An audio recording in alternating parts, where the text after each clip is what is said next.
जय जय रघुवीर समर्थ. श्रीमत दासबोध. दशक 18वा.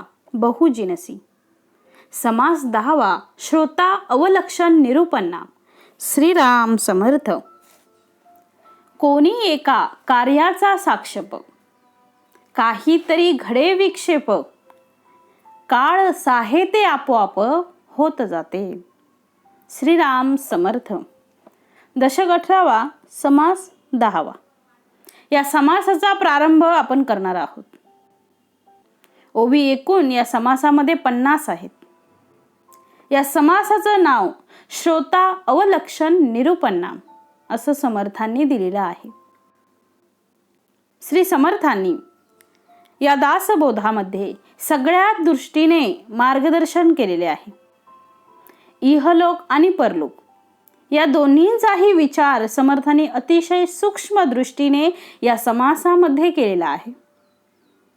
म्हणून समर्थ श्रोतास्तवने करतात, श्रोत्याला वंदनही करतात आणि श्रोत्यामध्ये कुठले दोष आहेत त्याचाही उल्लेख येथे करतात आहे.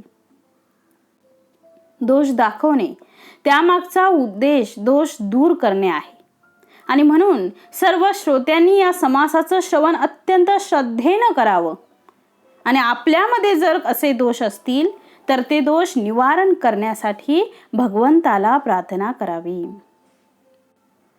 कोणी एक कार्याचा साक्षप, काहीतरी घडे विक्षेप, काळ साहे ते आपोआप होत जाते. कार्यभाग होत चालिला, तेने प्राणी शोक झाला. विचारही सुचो लागला, दिवसेंदिवस. कोणी एक प्राणी जन्मासी येतो, काहीतरी काळ साहे होतो. दुःख उपरी सुख देतो, देव कृपाळूपणे. अवघाची काळ जरी साजे, तरी अवघेची होती राजे. काही सजे, काही न सजे, ऐसे आहे. एहलोक आणि परलोक, साधता कोणी एक विवेक. अद्भुत होय स्वाभाविक, देणे ईश्वराचे. श्री समर्थांनी या समासाच्या आरंभीच एक महत्त्वाचा विषय येथे सांगितलेला आहे.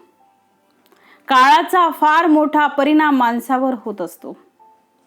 सर्व काळ सर्वांना सुखकारक असतो असं नाही. सगळ्यांना सगळा काळ आनंददायी असतो असेही सांगता येत नाही. काही काळ आपल्याला आनंदाचा असतो तर काही काळ आपल्याला दुःखाचा असतो. आनंदाचा काळ म्हणजे परमेश्वराचं देणं आहे आणि दुःखाचा काळ म्हणजे आपल्या कर्माचा भोग आहे, हे लक्षात घ्या. कोणी एका कार्याचा साक्षप, समर्थ म्हणतायत, काहीतरी घडे विक्षेप, काळ साहे ते आपे आप होत जाते. म्हणून अनुकूलता आणि प्रतिकूलता हे जीवनाचं विशेष सूत्र आहे. कार्यभाग होत चालला, तेने प्राणी शोक झाला. शोकाने म्हणजे आनंदाने, उत्साहाने त्या गोष्टी तो करू लागला. विचारेही सुचो लागला दिवसेंदिवस. कोणी एक प्राणी जन्मासी येतो, काहीतरी काळ साहेतो. दुःख उपरी सुख देतो, देव कृपाळूपणे. परमेश्वर हा कृपाळू आहे हो. आणि म्हणून या काळामध्ये अनेकदा जीवन जगताना काही काळ आपल्याला दुःख होते, पण ते दुःख ही सुद्धा कायम राहत नाही आणि ते दुःखानंतर काही क्षण आपले सुखाचे येतात, तेही कायम राहत नाही. म्हणून समर्थ म्हणतात, अवघाची काळ जरी सजे. सगळा काळ जर आमचा सुखाचा असता तर सगळ्यांच्या घरी अखंड दिवाळी राहिली असती. सगळ्यांच्या जवळ जर सुख असतं तर सुखाची किंमतही कमी झाली नसती. आपण राजाला दिवाळी माहित आहे. या शब्दाचा अर्थ राजाकडे कायमस्वरूपी दिवाळीचा सण असतो. म्हणून इथे समर्थ म्हणतायत, काही काळ सजे, काही काळ राजे, तरी अवघेची होती राजे. काही काळ सजे तरी अवघेची होती राजे. जर सगळा काळ जर आम्हाला सुखाचा लाभला असता तर मी राजाचं वैभव भोगलं असतं. म्हणून प्रत्येकाच्या जीवनामध्ये काही सुख तर काही दुःख हे येतच असतं. काही सजे काही न सजे ऐसे आहे. बरं, दुःख हे कोणाच्या वाट्याला कशा प्रकारचे येते हेही सांगता येत नाही. म्हणजे उदाहरणं जर पाहिली असेल तर आपल्याला व्यवहारातले अनंत उदाहरणं देता येतील. एखादा मुलगा किंवा मुलगी असेल, त्या मुलीला आणि मुलाला दोघांनाही भिन्न भिन्न चिंता असतात. एकाचं लग्न होत नाही म्हणून त्याला चिंता, एकाचं लग्न झालं पण मूल होत नाही म्हणून चिंता, एखाद्याला मूल झालं परंतु ते योग्य सुडोल सगळ्या प्रकारची आरोग्य संपन्नता त्या मुलाला नाही म्हणून दुःख आहे. प्रत्येकाचं दुःख वेगळं आहे. इकडे आरोग्य संपन्न नाही, मुलं मोठी झाली परंतु आई वडिलांचं ऐकत नाहीत म्हणजे सगळ्यांना दुःख आहे. मुलं मोठी झाली, नोकरीला लागली, इकडे मुलं मोठी झाली नोकरीला लागली नाही म्हणजे दुःख आहे. नोकरीला लागले परंतु व्यसनाधीन झाले तरी सुद्धा दुःख आहे. जीवनामध्ये दुःख कोणत्या मार्गाने कशा पद्धतीने आपल्याजवळ येईल काही सांगता येत नाही. प्रत्येकाला दुःख आहे. ज्याला जो जो जन्माला आलेला आहे त्याला त्याला दुःख आहे आणि सुखही आहे. प्रत्येकाचं दुःख हे वेगळं आहे, वेगळी कारणं आहेत प्रत्येकाची. काही मुलं जन्माला येतात पण ते अल्पवयीन असल्याने ते या जगाचा निरोप घेतात. आई वडिलांना किती दुःख होते. दुःख झाले तरी दुःख, मुलं नाही झाली तरी दुःख, आणि ती अशी गेली तरी दुःख, असतील तरी दुःख आणि नसतील तरी दुःख. प्रत्येकाच्या आयुष्यामध्ये या संसारामध्ये प्रवेश केला की काही सुख दुःखाचे चटके आम्हाला काही कमी जास्त मिळतातच. मिळतच नाही अशातला भाग नाही. सर्व काळ कोणीही सुखी नाही. म्हणून समर्थ म्हणतायत, जगी सर्व सुखी असा कोण आहे, विचारे मना तू विचार मना, विचारे मना तुझी शोधून पाहे. पण पुढचं उत्तर दिलेलं आहे, मनात्वांची रे पूर्व संचित केले. याचं उत्तर पुढे आहे, मनात्वांची रे पूर्व संचित केले, तया सारिखे भोगने प्राप्त झाले. मला दुःख प्राप्त होते आहे, सतत सतत दुःखच आहे, तर याचा अर्थ माझ्या दुःखामुळे माझ्या पापाचा क्षय होतो आहे आणि मी सुख भोगतो आहे, याचा अर्थ पुण्याचा क्षय होतो आहे. लक्षात घ्या. समजा जर माझ्याकडे दुःख आहे, जास्त सतत सतत दुःख येतंय, तर माझ्या पापाचा क्षय होतो आहे आणि मी सुख भोगतो आहे, याचा अर्थ माझ्या पुण्याचा क्षय होतो आहे. पुण्य संपवायचे असेल तर सुखी माणूस राहतो. शेवटी पुण्याचं फळ ते सुख आहे आणि पापाचं फळ ते दुःख आहे. मग आमच्या वाट्याला जर दुःख येत असेल तर भगवंताला प्रार्थना करा की देवा, हे दुःख यथा पद्धतीने तू संपव. त्याचं कारण काय, तर आपल्या जीवनामध्ये आपल्याकडून झालेले जे काही अपराध आहेत ते अपराध आपोआपच या दुःखामुळे त्याचं परिमार्जन होते. पण सुखाचा काळ आणि दुःखाचा काळ हा प्रत्येकाच्या जीवनात येत असतो. तो राजा असो, रंक असो, ज्ञानी असो, अज्ञानी असो, गरीब असो वा श्रीमंत असो, लहान असो वा मोठा असो, पुरुष असो वा स्त्री असो, बालक असो, वृद्ध असो, कोणाच्याही जीवनामध्ये सुख आणि दुःख हे कायम आहे. उलट संसारामध्ये पडला तर समर्थ म्हणतात, संसार हे दुःखाचे मूळ आणि त्यामुळे सुख फार कमी आहे. सुख पाहता थोडे, दुःख पर्वता एवढे. परंतु समर्थ म्हणतायत की अशा प्रकारे एहलोक अथवा परलोक साधता कोणी एक विवेक, अद्भुत होय स्वाभाविक देणे ईश्वराचे. म्हणून आमच्या जीवनामध्ये सुख आलंय काय आणि दुःख आलं काय, दोन्हीही काळामध्ये आपल्याला आपल्या ध्येयापासून परावृत्त होता येणार नाही. आमचं ध्येय भगवत प्राप्ती आहे. महापुरुष कधीही आपल्या ध्येयापासून परावृत्त होत नाहीत, दूर जात नाहीत, घाबरून जात नाहीत, काहीही हो, पण आम्ही आमच्या ध्येयापासून कधीही दूर होणार नाही. म्हणून त्याप्रमाणे समर्थ इथे म्हणतात आहे, इहलोक आणि परलोक जर आम्हाला धन्य करायचं असेल तर तुम्ही काय करा, तर समर्थ म्हणतात धन्य करण्यासाठी संतांची संगती धरा. सदा संगती सज्जनाची धरावी. आपलं जीवन धन्य करण्यासाठी चांगलं श्रवण करा, उत्तमोत्तम श्रवण करा, जास्तीत जास्त श्रवण करा. आपलं जीवन धन्य होण्यासाठी चांगल्या ग्रंथांचं वाचन करा. आपलं जीवन धन्य करण्यासाठी इहलोकातून बाहेर पडण्यासाठी जरा मोह कमी करा. हळूहळू सोडवावी मिठी प्रपंचाची. किती सुंदर ओवी समर्थांनी दिलेली आहे. हळूहळू, पटकन बोलले नाहीत, एकदम फास्ट बोलले नाहीत. हळूहळू सोडवावी कशाची? प्रपंचाची, मिठी प्रपंचाची. असं समर्थ जागोजागी सांगत आहेत.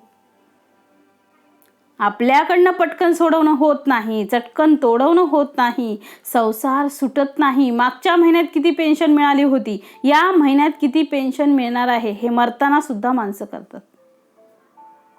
म्हणून जीवनामध्ये कुठेतरी त्याला थांबवायचं आहे आणि ही थांबवण्याची जागा आम्ही आमची ठरवली पाहिजे. म्हणून समर्थ म्हणतात ऐकल्या विन कळले, शिकविल्या विन शहाणपण आले, देखिले ना ऐकिले भूमंडळी. म्हणून हे तुम्हाला संतांनी सांगितलं आहे, ते ऐकलं पाहिजे, ते वाचलं पाहिजे. समर्थ म्हणतात ऐकल्या विन कळले. ऐकल्याशिवाय कोणाला कळणार असं म्हणतात. आता विज्ञानवादी काही संशोधकांनी असं संशोधन केलंय की माणसाचा जन्म जर झाला आणि जर त्याला जंगलात सोडून दिलं, नीट ऐकून घ्या, जर माणसाचा जन्म झाला, संशोधकांनी संशोधन केलेलं आहे की माणसाचा जर जन्म झाला आणि जर त्याला जंगलात सोडून दिलं तर त्याला प्राण्यांप्रमाणे जीवन जगावं लागेल. तो कुठल्याही प्रकारच्या मानव प्राण्याप्रमाणे तो वागू शकणार नाही. तो पूर्णपणे पशुप्रमाणे जीवन जगेल. त्याला बुद्धी राहणार नाही. असली तरी त्याची मर्यादित बुद्धी म्हणजे त्याची मर्यादित बुद्धी जी आहे ती खाणं, पिणं, झोपणं आणि भय यापुरती त्याची बुद्धी राहील. त्याला बोलता येणार नाही, त्याला विवेक विचार करता येणार नाही. विवेकी विचार त्याच्या स्वतःच्या उन्नतीचा त्याला उन्नती सुद्धा कळणार नाही. इतकंच नाही तर त्याला भाषाही येणार नाही. भाषा येणार नाहीत तर तो कोणाचंच ऐकू शकणार नाही. ऐकलं तरी कळणार नाही त्याला. म्हणून समर्थ म्हणतायत तुम्ही भाग्यवान आहात की तुम्हाला नरदेह प्राप्त झालेला आहे. तुम्ही नरदेहात आलेला आहात आणि नरजन्मात येऊन तुम्हाला संतांची संगती लाभली आहे. चांगल्या गोष्टी तुम्हाला कळतात आहे. ते तुमच्या जीवनात प्राप्त झालेलं सर्वात मोठं भाग्य आहे. म्हणून समर्थ म्हणतात ऐकल्या विन कळले, शिकवल्या विन शहाणपण आले. कोणाला येईल हो? शिकवल्याशिवाय कोणाला कळणार नाही. मी कोणाकडनं काहीच शिकलो नाही असं जे अहंकारानं म्हणतात ना, ते चूक करतात. आम्हाला कोणी शिकवलं नाही, आम्ही आमच्या बलबुत्यावर शिकलो असं जे म्हणतात ना, ते जीवनामध्ये अहंकार करतात. एवढे लक्षात घ्या. कोणाच्या जवळ जावं लागेल, कोणाजवळ बसावं लागेल, तेव्हाच माणसाला शहाणपण प्राप्त होईल. तुम्हाला जर काही प्राप्त झालेलं असेल तर त्या प्राप्तीमागे सुद्धा तुमच्या पूर्वजांनी केलेले जे पुण्य आहे ते तुमच्या गाठी आहे. मला चांगली भाषा बोलता येते, याचं पुण्य सुद्धा शेजारच्या पाजारच्यांना जाते. मला चांगलं लिहिता येतं म्हणजे आपल्या गुरुजींना त्याचं श्रेय जातं. मला चांगलं बोलता येतं त्याचं श्रेय माझ्या आईवडिलांना जाते. सगळे श्रेय आमच्या आजूबाजूला ज्या ज्या गोष्टी घडतात आहे त्या सर्वांची ती पुण्याई आहे. म्हणून समर्थ म्हणतात तुम्ही स्वतः मोठे नाही होऊ शकत, एकटे नाही मोठे होऊ शकत. तुम्हाला मोठं करण्यासाठी हा समाज कारणीभूत आहे, हा समाज कारणीभूत आहे.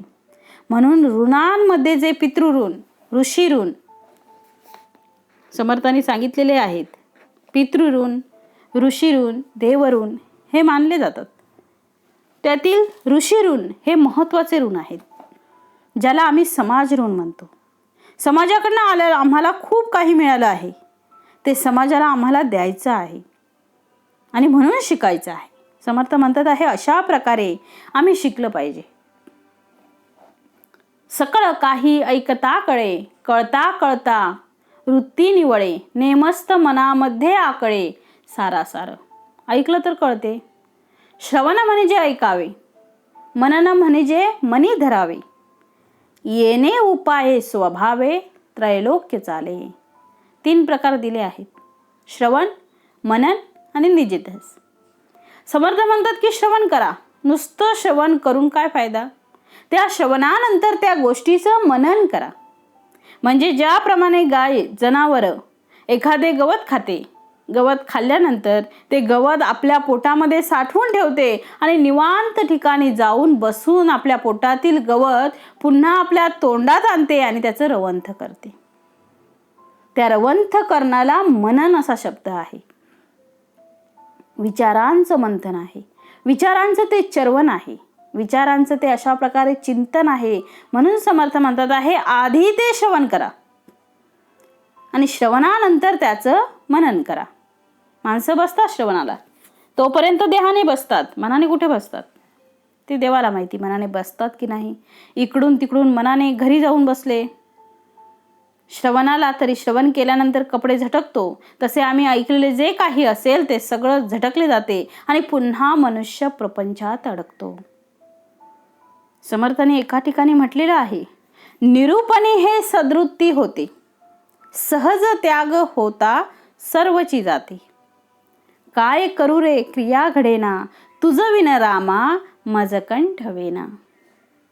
आम्ही चांगलं ऐकतो, पण आमच्यात चांगला बदल व्हावा अशा प्रकारच्या मनोवृत्तीने जे लोक ऐकत असतात आणि त्याप्रमाणे सतत चिंतन करतात, त्यांच्यात बदल होतो.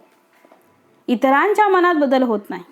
म्हणून समर्थांनी बदलाला महत्त्व दिलेले आहे, नुसत्या श्रवणाला नाही.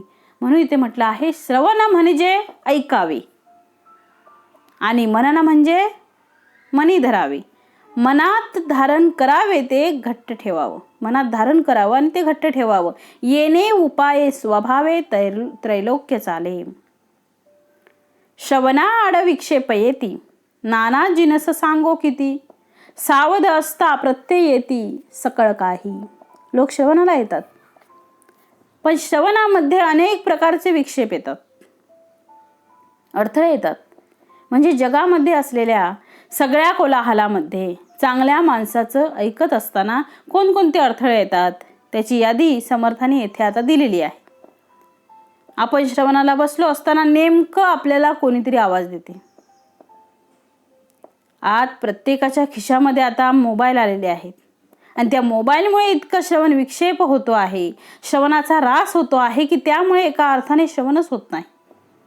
थोडं काही झालं की मेसेज येतो, मिस कॉल येतो, कॉल येतो, कोणीतरी आपल्याशी फोनवर बोलतो.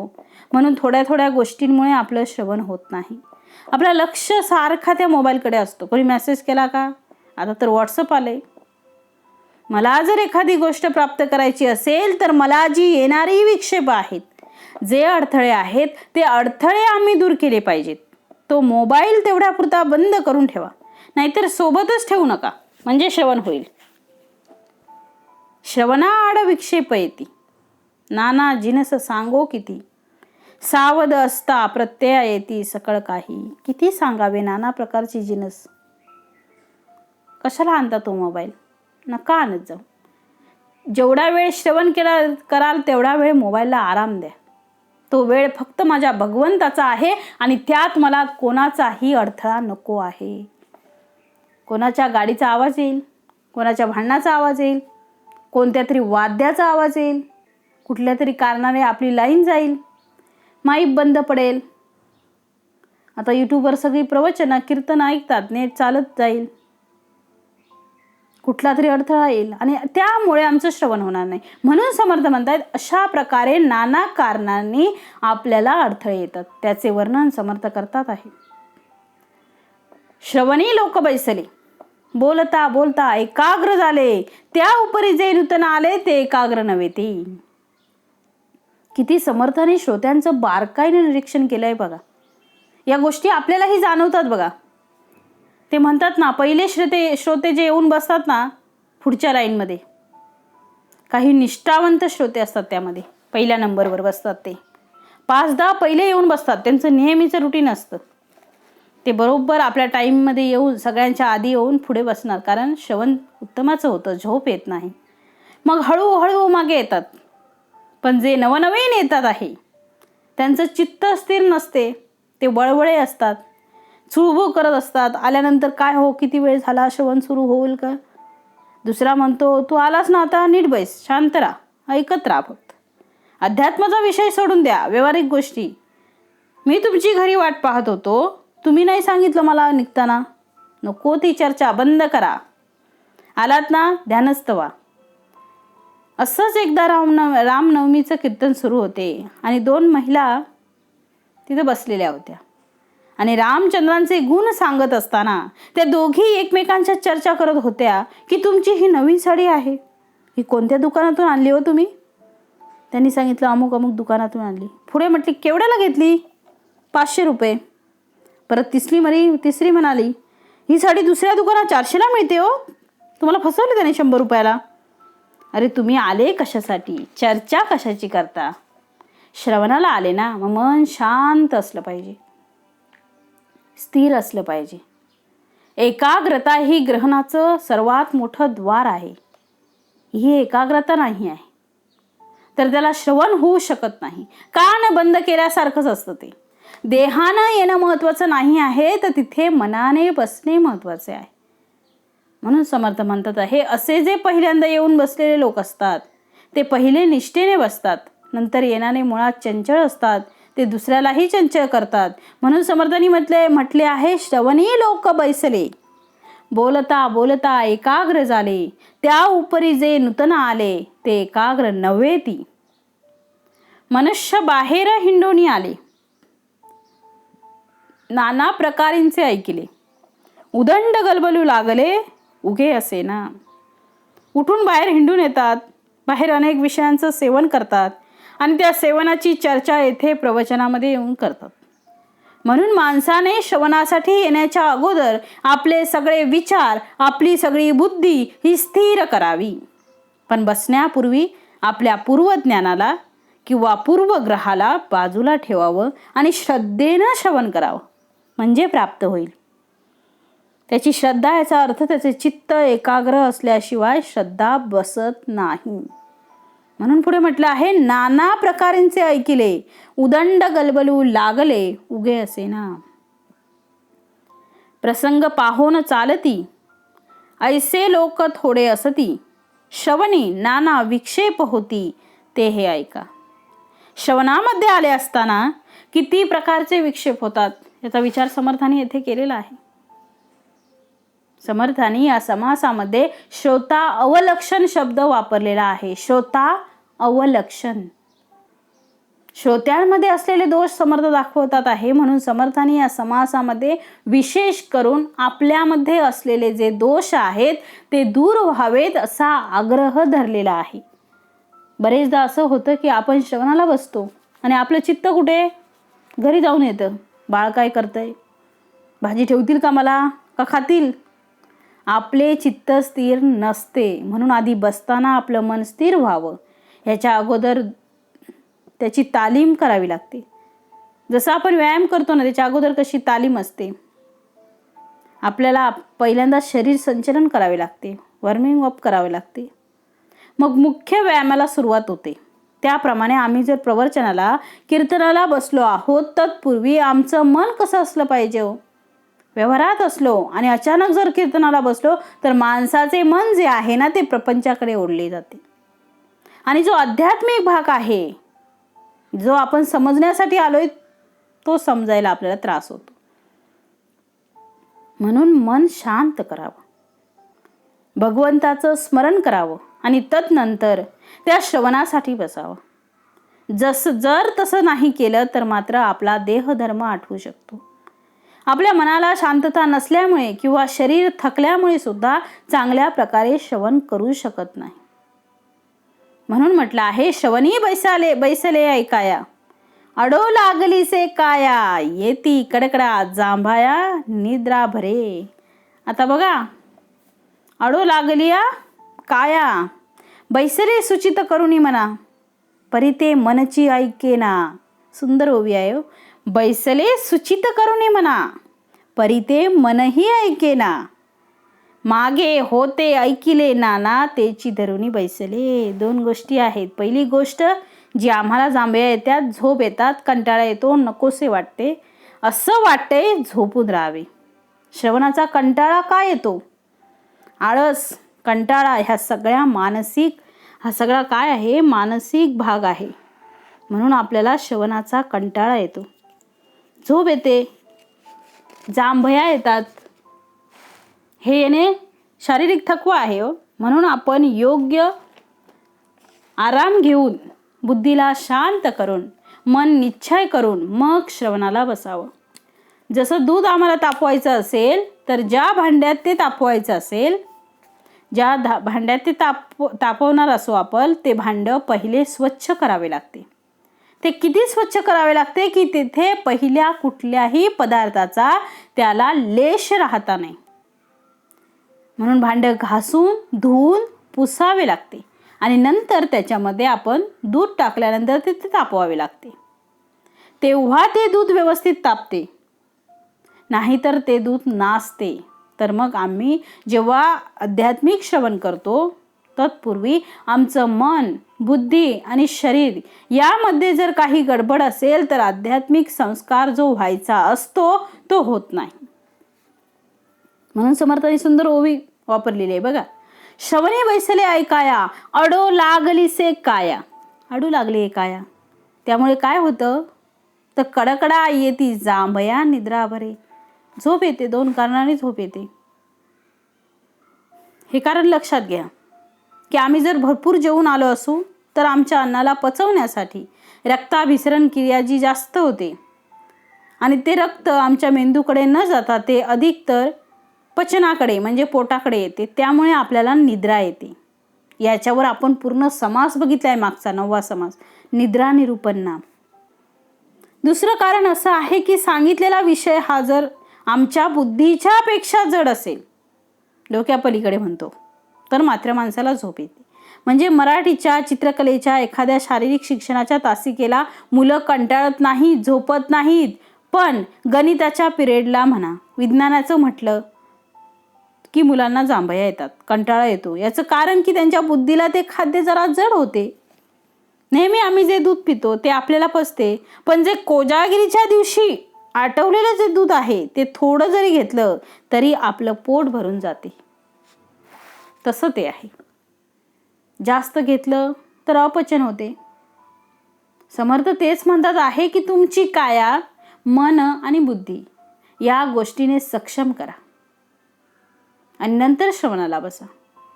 बैसले सुचित करून या मना, मन स्वच्छ करून बसा, परी ते मनची ऐकेना. जरी मन स्वच्छ केलं आणि येऊन बसले तरी ते मन काही ऐकत नाही हो.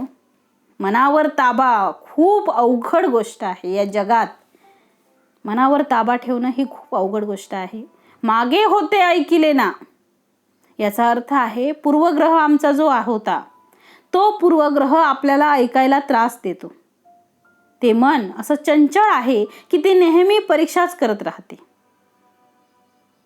पहिलं असं सांगितलं होतं, आता असं सांगितलं, एकच गोष्ट आहे. ऐकत असताना त्या मनाला आपण पहिले बाहेर काढून दिले पाहिजे. ते चूक की बरोबर याची तुम्ही चिकित्सा करत बसू नका. तुम्ही पहिले निमूटपणे ऐका. श्रद्धावान नमते ज्ञानम.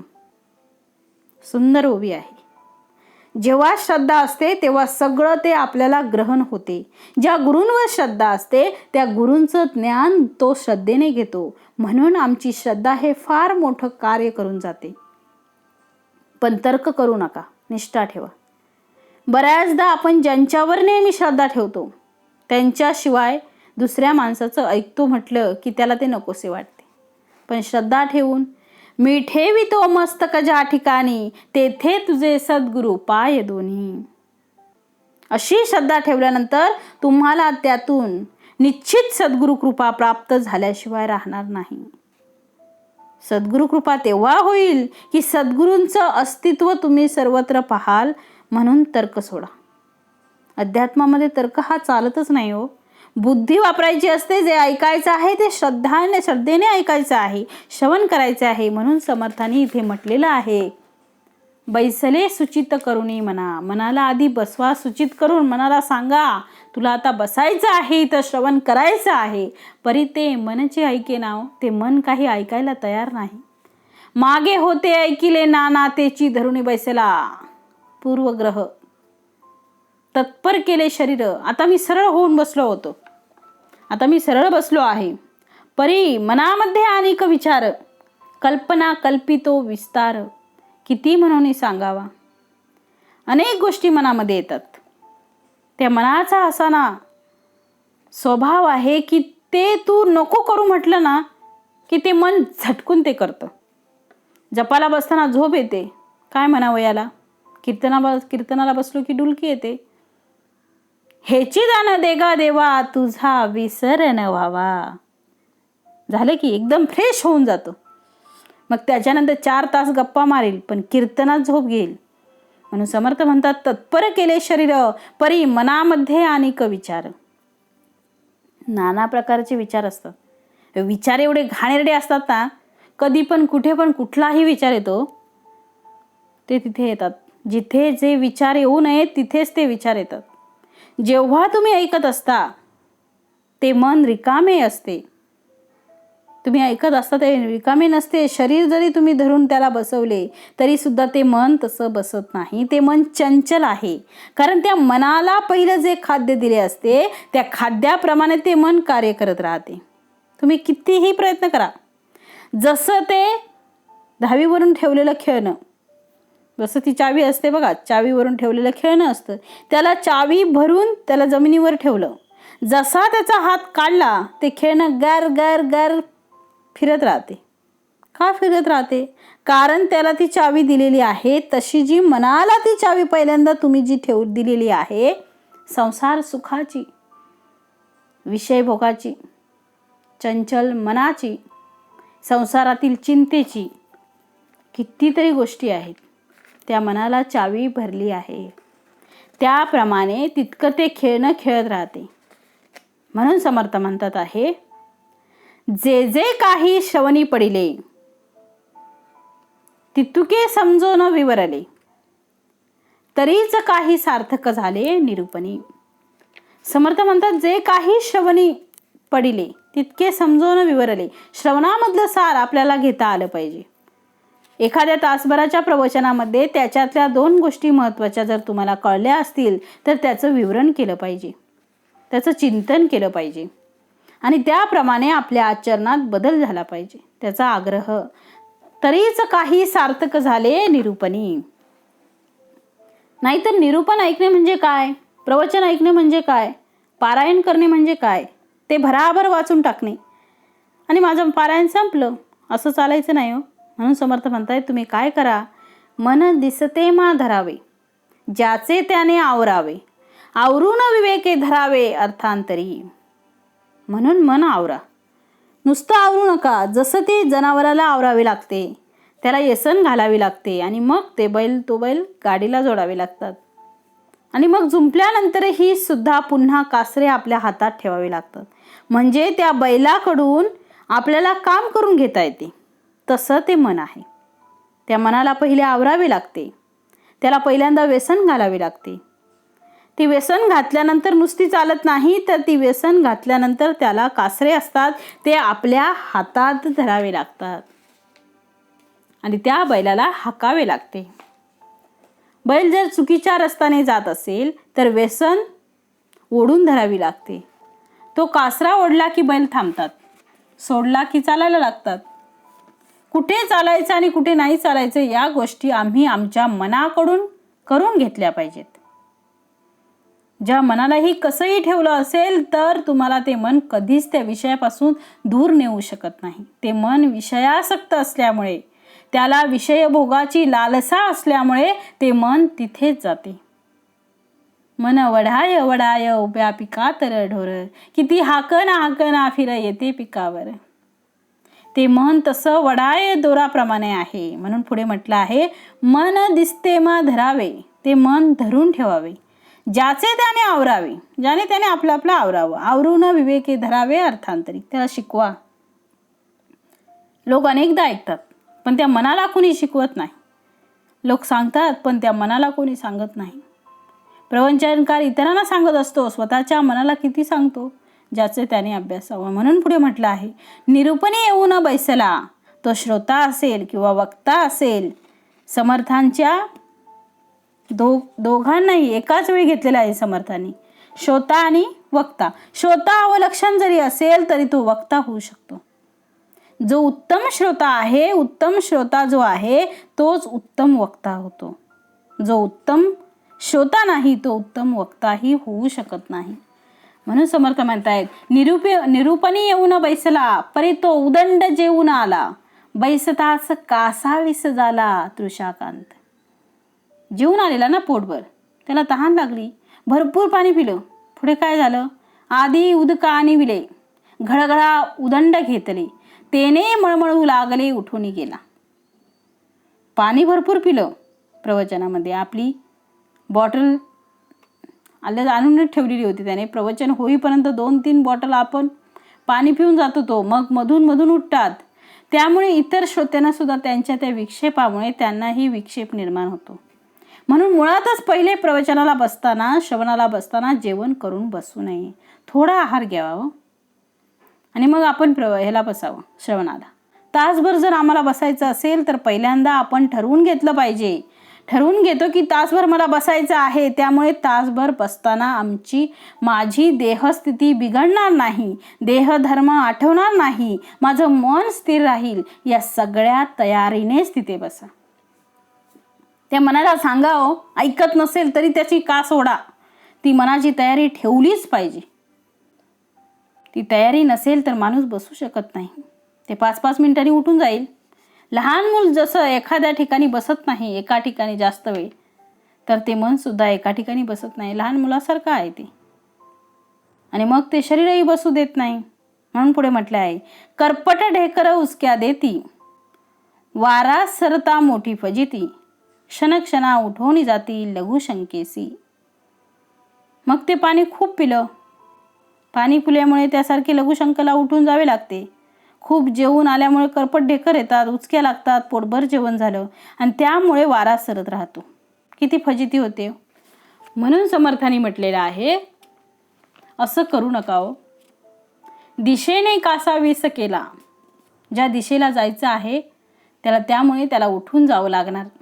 म्हणून देहधर्म आठवू नये. यासाठी पहिले मनाची आणि शरीराची अशी अवस्था करून घेणं हे उत्तम श्रोत्याचं लक्षण आहे. कोणाचा अडथळा येता कामा नये.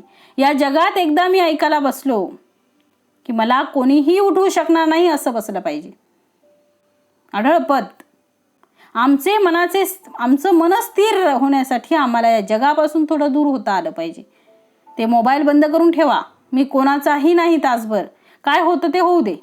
तुटो हे मस्तक, फुटो हे शरीर, नामाचा गजर सोडू नये.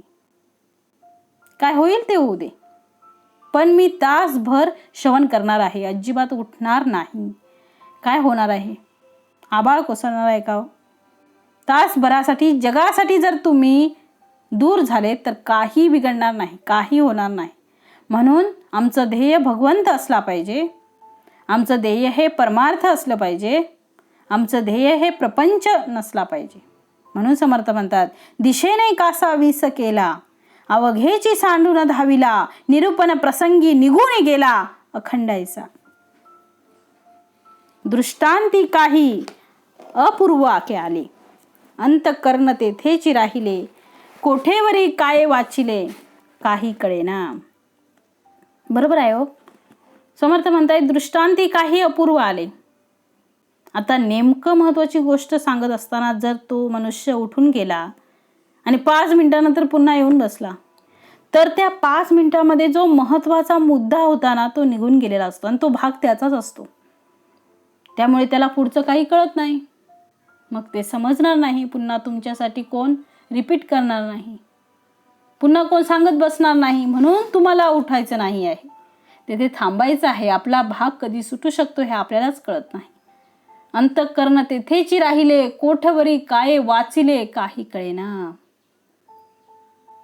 आणि बसले असताना जर आमचं मन जर दुसरीकडे भटकत असेल तर ऐकत असताना सुद्धा काही ऐकायला मिळते.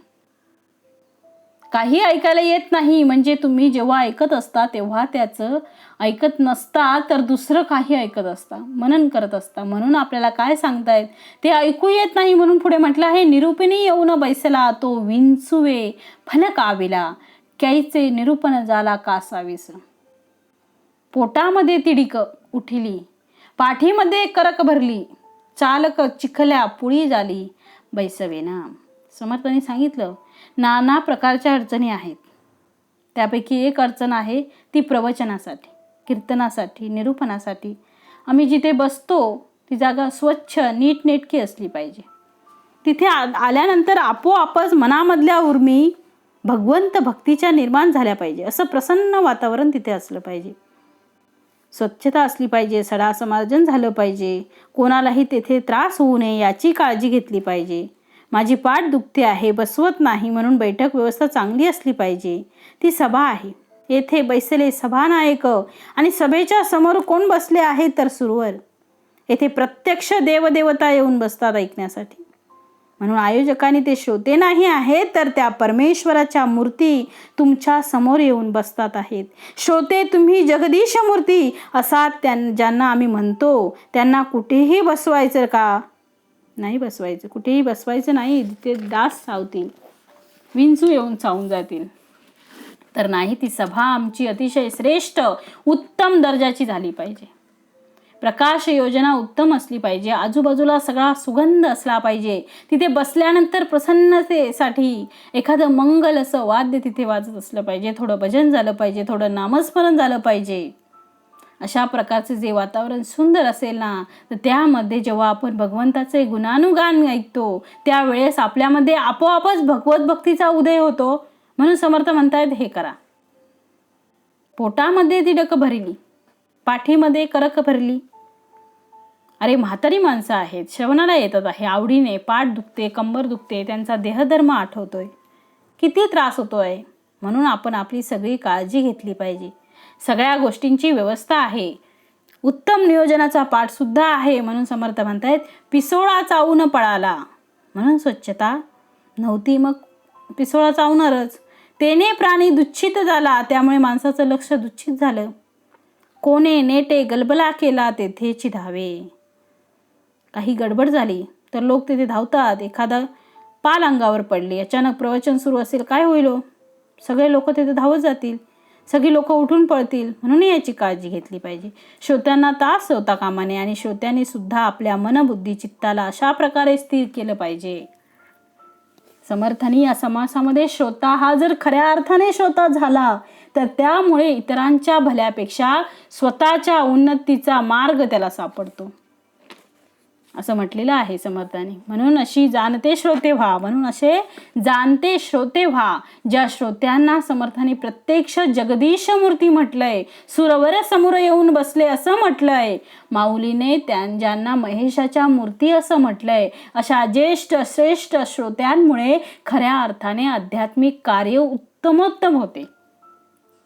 म्हणून या आध्यात्मिक कार्याच्या अधिकारी पुरुषांना कोणती कोणती काळजी घ्यावी लागते याचा उल्लेख समर्थ येथे करतात आहे.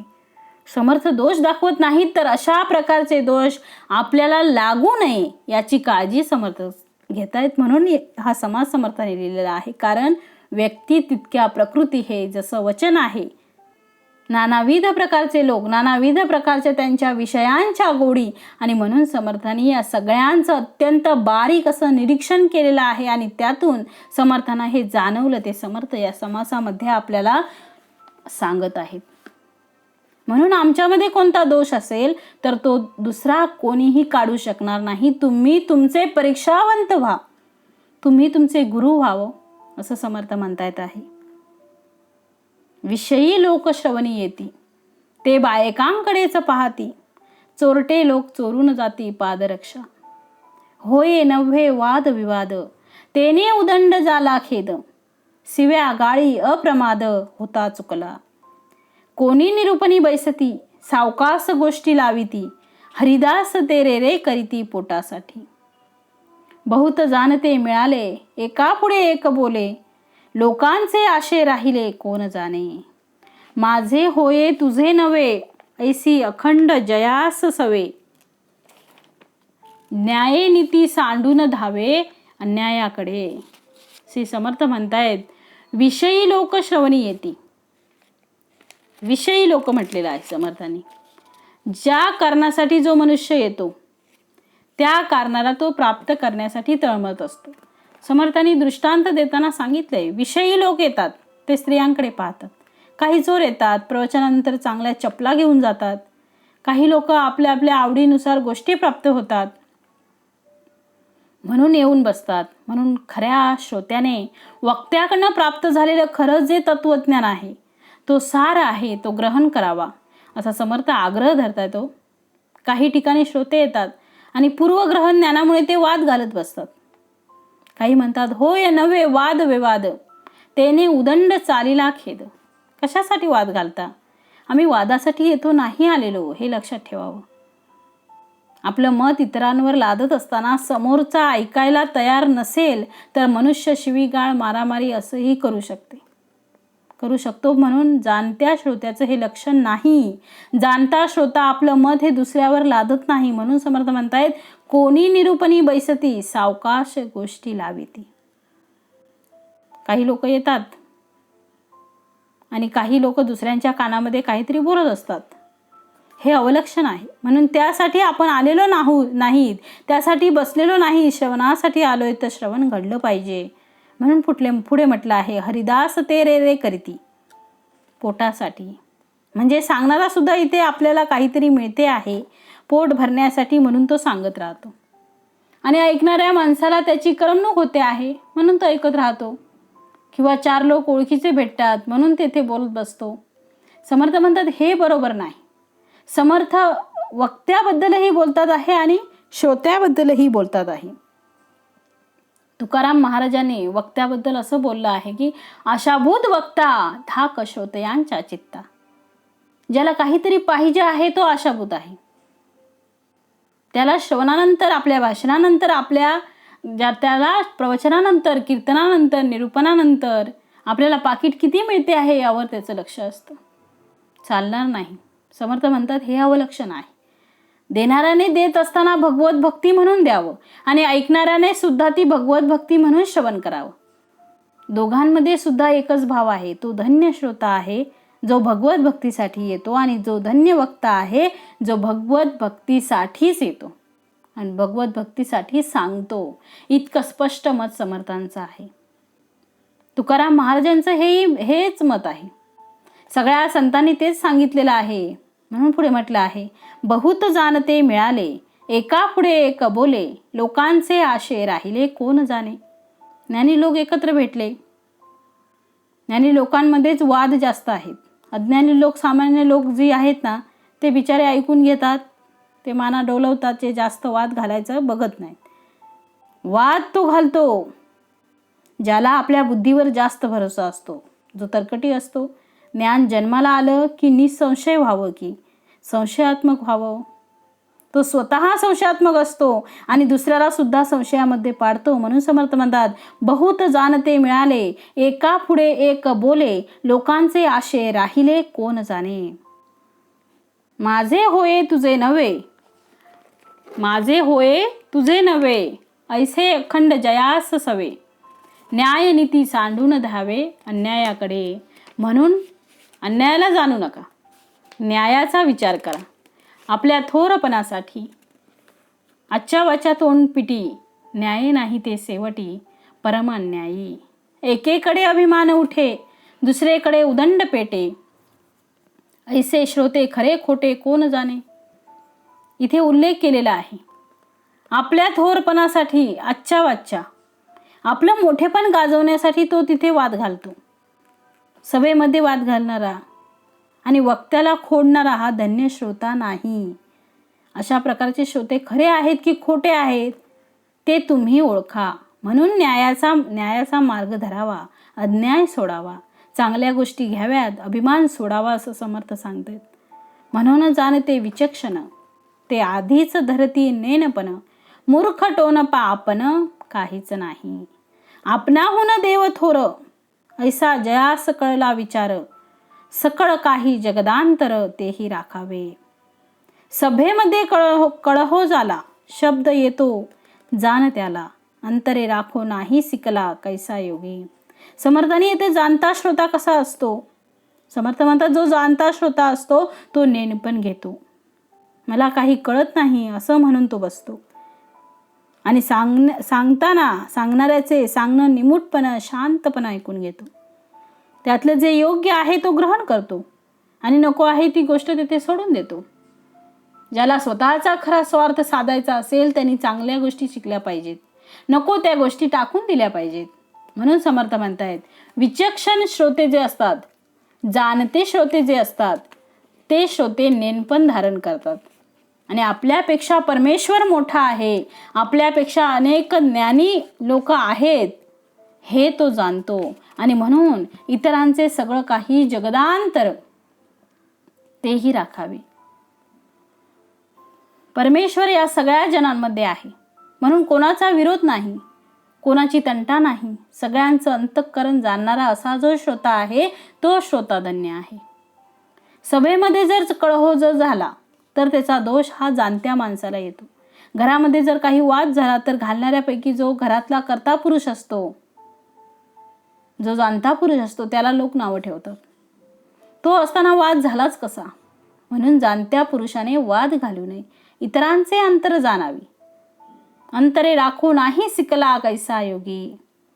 आपण जर योगी असाल याचा अर्थ सगळ्यांच्या अंतःकरणामध्ये परमेश्वर आहे असं तुम्हाला जाणवत असेल तर इतरांच्या अंतःकरणाला सुद्धा निवडण्यासाठी आपलं मन तळमळलं पाहिजे, त्यासाठी झिजलं पाहिजे.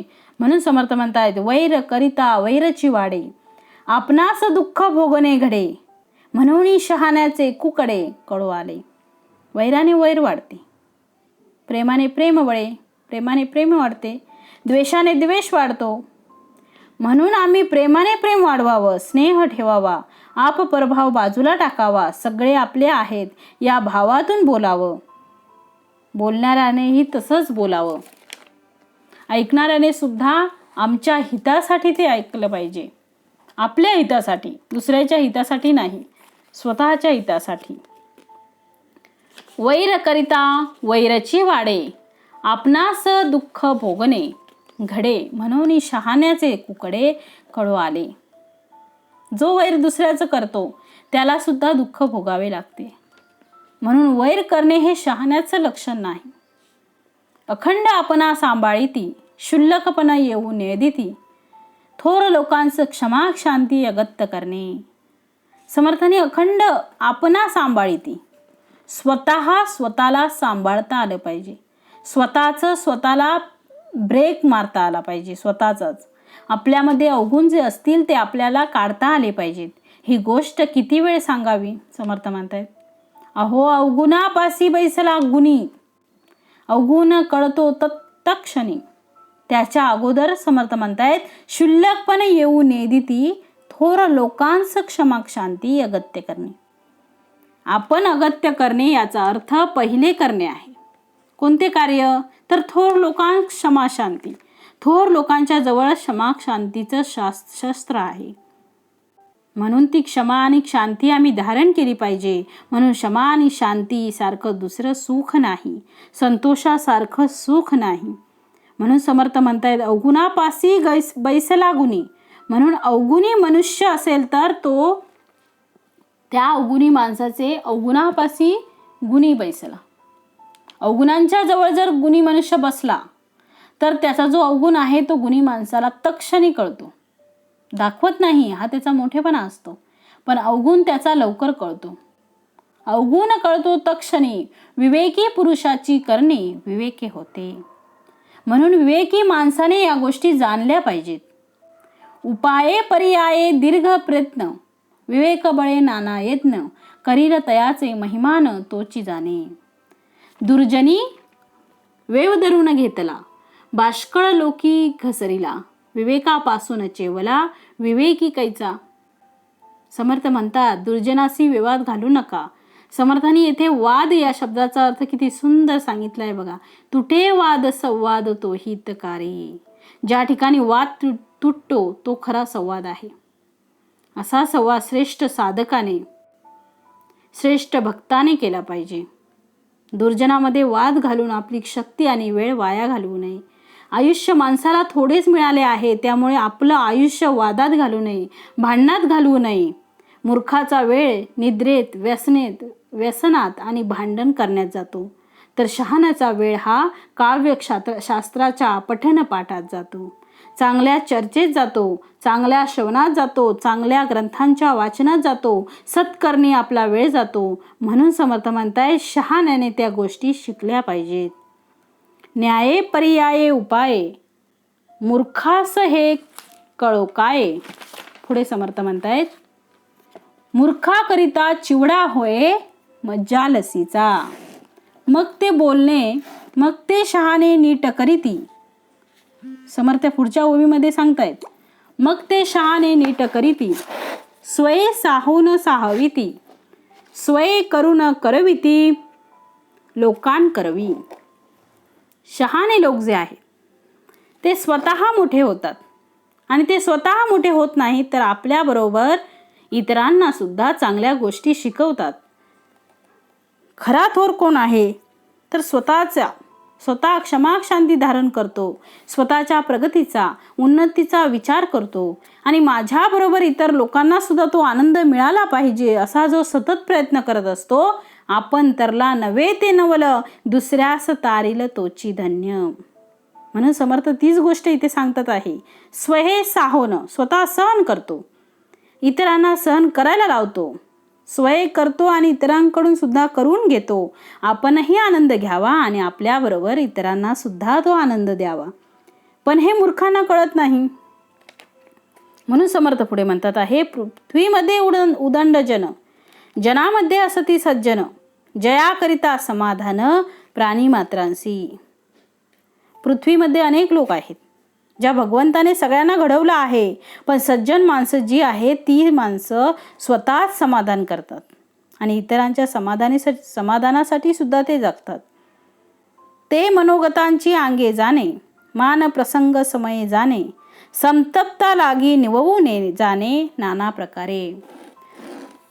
भांडण जिथे होतं आहे त्या भांडणातून काही मिळणार नाही, वादातून काही प्राप्त होणार नाही, द्वेषातून काही मिळणार नाही. म्हणून द्वेषाने देश वाढणार आहे. म्हणून समर्थ म्हणतात आहे दुसऱ्याचं मत जाणलं पाहिजे, मान प्रसंग जाणला पाहिजे.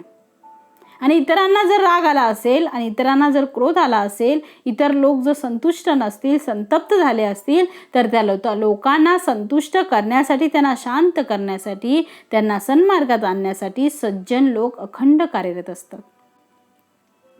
म्हणून पुढची ओवी समर्थांनी म्हटली आहे ऐसा तो जाणता लोक, समर्थ तयाचा विवेक, त्याचे करणे काही एक जनास कळेना.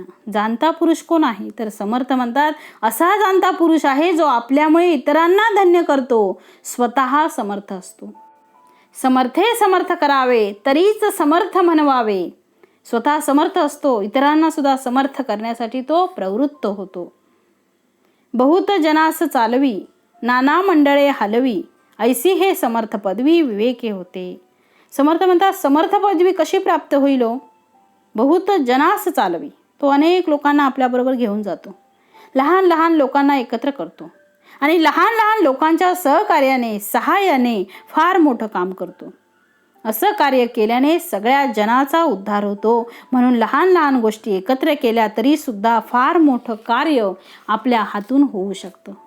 हे समर्थ माणसाला कळते, जो समर्थ माणूस आहे त्याला कळते. म्हणून तो सगळ्यांना आपल्या बरोबर घेतो आणि म्हणून म्हटलं आहे बहुत जनास चालवी, नाना मंडळे हालवी, ऐसी हे समर्थ पदवी विवेके होते. विवेक एकांती करावा, जगदीश धारणेने धरावा, लोक आपला आणि परावा मनोची नाही.